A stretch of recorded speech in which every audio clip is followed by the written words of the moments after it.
Tucked away in a quiet suburb of Maryland, the Ssvt temple, built on 15.5 acres of land, is the nucleus around which the Hindu community of Washington is built. The first in the nation's capital, the temple was conceived as a place where all Hindus could come together, regardless of their language, region, community or custom, and share the bonds of a common culture. It's my privilege to serve as chair of the Ssvt Board of Trustees during year 2009, the Silver Jubilee year. The Balalaya consecration occurred in 1984 in the original house that served as our temple for the first 7 years. Since then, through the extraordinary efforts of hundreds of volunteers, including the founder trustees and those that followed them, and with our generosity and support, the temple has grown into leaps and bounds. Thousands of Hindus call this temple their own today, and we pride ourselves on our multitude of activities, authentic observation of rites and festivals, and much devotee participation as possible. Cultural events from major artists to exhibiting and encouraging the local talent. Education and teaching for children, young adults, and those more at advanced levels. Community and social activities, including food for the homeless, assistance for the refugees, with providing support networks in the case of evolved into the rich tapestry, embodying the full vision of a religious institution that can be looked up as one of the premier Hindu places of worship in North America. But as you would expect, there are challenges. We must continue to meet congregation needs as they evolve, in particular the needs and desires of the next generations. During the Silver Jubilee, we are releasing several publications and having multiple events to celebrate this rich tapestry. Please join us, give us your most generous support and encouragement, and best of all, savor how Hinduism has taken root in this, our nation's capital. May God shower His blessings on the Ssvt temple and all its devotees. Om Mande Gurum Shivam Sambam Dakshina Murtimavyayam Yadvandanena Mandopi Vindet Guru Samanatam Ya Devi Sarva Bhuteshu Buddhi Rupena Samstita Namastasyai Namastasyai Namastasyai Namo Namaha Kadalagi Kasindu Kannir Malgi Voduvardamai Nanirikku Uipadu Vedam Nanginum Mei Purulavadu Nathannam Namashivayave. At this point of time, I would like to wish the satsang of Sri Shiva Vishnu Temple for their Rajata Mahotsava celebrations. Rajata Mahotsava means the Silver Jubilee, the 25 years of service. And I really know about the temple how it has grown, and I know how the people are being benefited. May my mother Kalikambal's blessings be with the satsang, and let it guide the people with peace and prosperity. पूज्याय राघवेन्द्राय सत्य धर्म व्रताय भयतां कल्पवृक्षाय नमतां कामधेनु नमः सरस्वती नमः सखीनां पुरोगाणां चक्षुषे नमोऽस्तुते नमः पृथिव्ये सप्रदधाभाम्ने गोपाय ये तद्भ्यासवासता तानि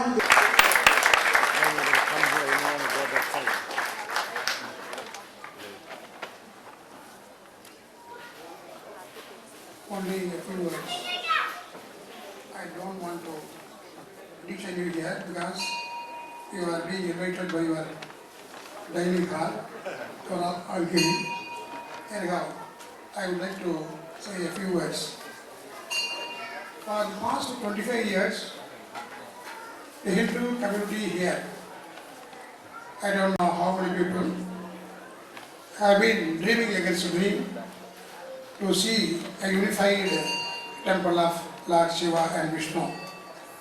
And actually your dream has been realized. Please clap your hands.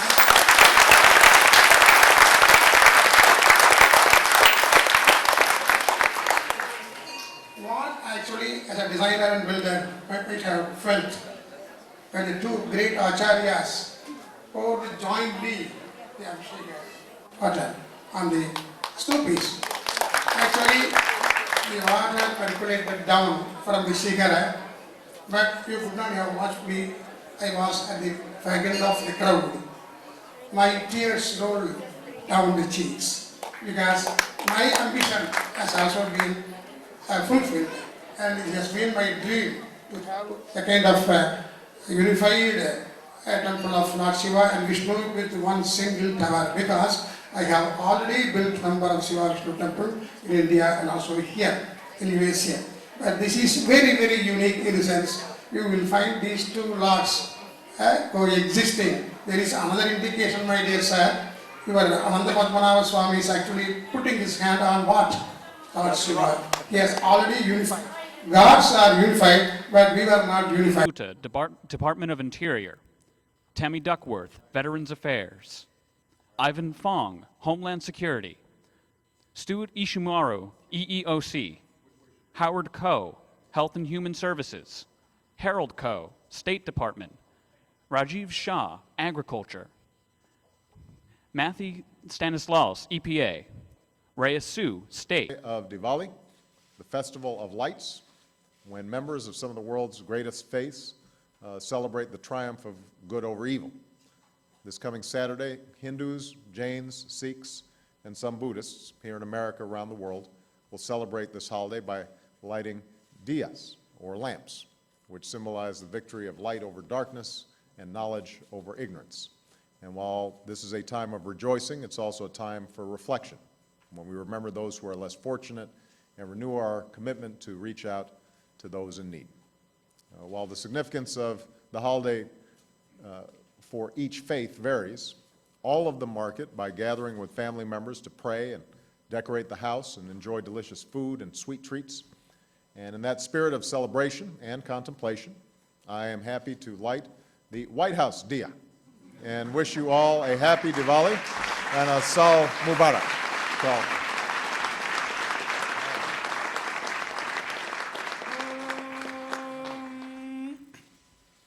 Asatoma Satkamaya Tamasoma Jyotirgamaya Mrityarma Amrutangamaya Shanti Shanti Shanti Hari.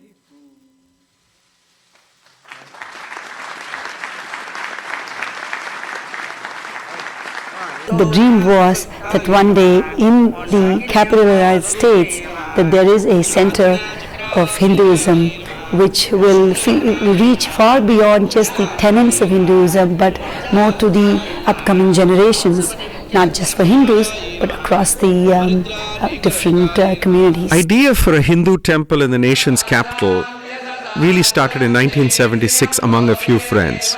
And then by 1980, it had grown, it had nurtured, and the Sri Shiva Vishnu Temple Trust was formed. He created.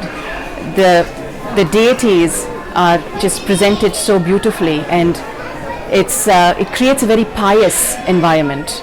It gives like the majestic feeling when you look at the temple, come to, okay, hey, this is a peaceful place, I can come here. So it impresses you. Once you visit it, you come here once, and you keep coming week after week after week. The goal seemed really fitting for immigrants thousands of miles from their ancestral home. Unite Hindus in America, individuals who are diverse in their customs but unified in their devotion and values.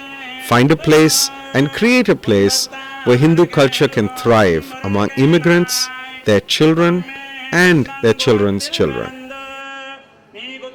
In 1984, the Ssvt Trust acquired a plot of land with a small house in suburban Washington. This house was the Balalaya, where the shrines were initially installed. The idea has always been not the concept there are many gods. Wherever you see there is only God. That is the principle behind all this development that has taken place. I came into this country in 1986, when the pujas were all performed in the Balalaya, which is the house in front. The puja rituals are all more or less same as here. The Abhishekam, Archanas and all those things were performed. But they will be, instead of the granite vigrahas, they will be doing it on a metal vigraha. And at those days, in 86, very few people were coming, and sometimes some of the days there won't be any devotees at all coming to the temple. And so we had a system by which at least one family should come to the temple for the evening puja or like that. And our turn was on Monday. My connection to the temple is from the actual physical structure when it was in its absolute infant stage. I remember, and I still do, a part of the temple which was cleaning and putting the temple together. We were here, in fact, sweeping floors, cleaning bathrooms, setting up, because at that point we neither did have the financial resources, nor did we have the number of volunteers we do now. As more people began to share in the vision for a grand temple of traditional architecture and sculpture, plans were drawn up with the blessings of the Shankaracharyas and under the guidance of eminent temple architect Dr. Ganapati Sthapati. First and foremost, when the idea of the temple was mooted, it was very clear that we should try to decrease the differences that are present, since we are about 10,000 miles away. Here, when we see in America, here we can't say the Vaishnava people and the Saiva people, because the Indian population is very low. The theme of the Rajagopuram became for the Shiva Vishnu temple unity under one Rajagopuram. The concept of unity was embodied in the original construction of the temple, with Shiva and Vishnu both residing under one roof. This concept was embodied in the early temples that were built thousands of years ago in India. And over years, the differentiation with Shiva-only temples and Vishnu-only temples happened. Using the theme of Shiva and Vishnu under one roof and unity with one Rajagopuram, the Rajagopuram concept was approved by various acharyas and the temple's pradhan acharyas in India. Shiva-Vishnu concept together in one place. This is the first temple that was thought of in the United States and in fact outside India, and the Ganapati Sthapati was instrumental in putting this together. I still remember at 5 o'clock in the morning he woke me up at my home. He was there, when he was 1980, to show the concept of how he was able to bring this together. It was just phenomenal.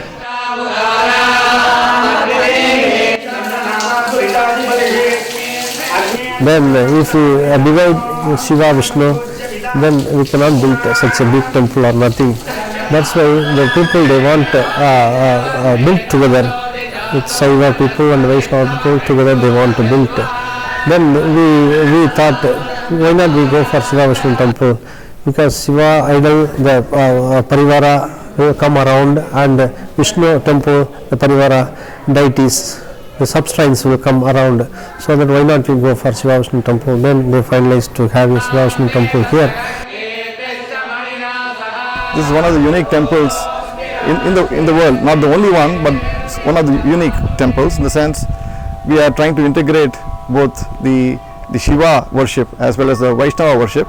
The most important milestone of a temple is the building of its Rajagopuram, or the stately archway. The Rajagopuram is more than a ceremonial structure, with its many sculptures and artistic flourishes, and towering above its neighborhood. A temple's Gopuram symbolizes the spiritual center of its community. A temple without its tower is like a home without an entrance. Have so many gods, so many temples, and we not have one God? This is a very important and pertinent question he put to me when I was actually aroused. Very good question. Please give me time, I will answer. No, I can't wait for you. Immediately you have to give me. I told him, of course we believe in the existence of only one God. Ekam Sat Vipraha Bhagudha Vadanti. That is our Vedic statement. There is only one substance, that is called Sat. But intellectuals or learned people speak of him in many words, give him lot of names. Temple separate entrance tower. For Vishnu temple they want to have a big tower, separate. Originally we designed. Then because of the money they don't start for the tower. We stopped up to this construction. Then all Shilpis they went back, and then after 10 years again they want to build Rajagopuram. Then they thought we are going to expand the space in front like Vasanta Mandapam. Then they thought why not we have a single tower for both Shiva and Vishnu. We can have one entrance instead of having two entrances. Then finally they decided and they started the construction, one temple for both Shiva and Vishnu. Without the physical structure, the place where congregation can occur, the purpose of the word congregation means to congregate, people can congregate. So there must be a physical location. This is the place where people will feel an attachment, an emotional bond, and they will come. So I have no dispute with that. You have to have the physical space, and in fact it must be grand, it must have majesty of its own, and when people come they should always come with a little bit of awe, saying, wow, I discovered one new thing. Therefore the Rajagopuram project was, given its scope, the most difficult financing to obtain. We didn't have any bank financing. At that time, the banks were in a difficult situation in this country because of a lot of losses and all that, and they were not providing any loans for any non-profit organization, including religious organizations. When we first approached the banks for the loans, they are of course very cautious, but knowing that there are several people who signed up as a collateral. They pledged their houses and they said, okay, if the temple is unable to pay, we will make sure it is paid. Okay, so they pledged their houses and they pledged their assets, and we got the initial loans. I personally was involved at the time as a director for a local commercial bank, and I made arrangements at the time to have the initial financing for the temple totaling a very meager $300,000, and that was used to build the initial structures around here. There was a desperate need for a large amount of congregation support at its initial stages, and finally over $1,200,000 was in fact raised from the congregation. The engineers, architects and the builders from America were not familiar with the concept of a Hindu temple. Our construction coordinator, Shri M.G. Menon, who is the founder trustee of the temple, will explain. When the construction started, the contractor also was not very familiar with the Indian type of construction. So we had to educate him also. That was a very interesting part of the job which I had undertaken. We added this Vasanta Mandapam, then we added the Rajagopuram. That was about $3 million construction work which went on, which includes and the Indianization of the thing. That was a very hectic period in the life of this temple because that changed the complete architecture, the way the temple looked and everything. Let me give you a couple of examples of the Ssvt Vishnu concept together. On this entrance on the top, there's a small round with a red and a blue half. That represents Shiva and Vishnu. The red is Rudra, Shiva, and the blue is the Vishnu. And so right from the symbol, that is Shiva and Vishnu. Ssvt Vishnu temple took the bold step to have one Rajagopuram with the Shiva Parivar on one side and the Vishnu Parivar on the other side. Maha Sadashivam statue is on the Shiva side and the Maha Sudarshana chosen statue is on the Vishnu side. All the Shiva Dwarapalaka. Southern side you have Dakshinamurti statue, and on the northern side you have Varahara statue which was installed. This unity is not present in any other Rajagopuram in the world. In the sculptural form, it is called Rishabha Kunjara, elephant and the bull. The bull is that of the Vahana for Shiva and elephant is that of Vishnu. Because from one side it will look like elephant, the other side it will look like a bull. If you go straight up on the top of the Rajagopura in front of the towers, Shankara Narayana as one deity, both Shankara and Narayana together, again presenting the unity concept among the diversity that we have in terms of the multiple deities. There is Skandhopanishad are there, our old text, it says Shivaya Vishnu Rupaya, Shiva Rupaya Vishnave.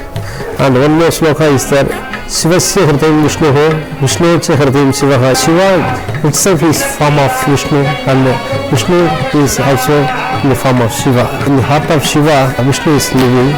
In the Vishnu heart, the Shiva is living. Shivasya Hritam Vishnu, Vishnucha Hritam Shivaha. Abheda Darshanam Jnanam. The Rajagopuram that was built for the Sri Ssvt Vishnu temple holds one more meaning special to our temple. Although the temple is a shrine to several deities, only one Rajagopuram was raised, a single majestic tower, and the clearest expression of the unifying principles that lie at the foundation for this temple. 1,400 people witnessed in 1990 the consecration and installation of the first shrines in the temple building that we see today. In 1991, the temple held its first Kumbhabhishekam as shrines for several deities were built and consecrated. Over the years, Ssvt adapted to the growing needs of the congregation, acquiring more land and adding shrines for Venkateshwara and Ayyappa. In addition to these religious shrines, a community hall was built for concerts, weddings, and other special events. We have the cultural committee which brings out several cultural programs a year. In fact, we have gone from holding 12 programs a year to 32 programs a year, well far beyond what we thought would be our. Sri Ganesha.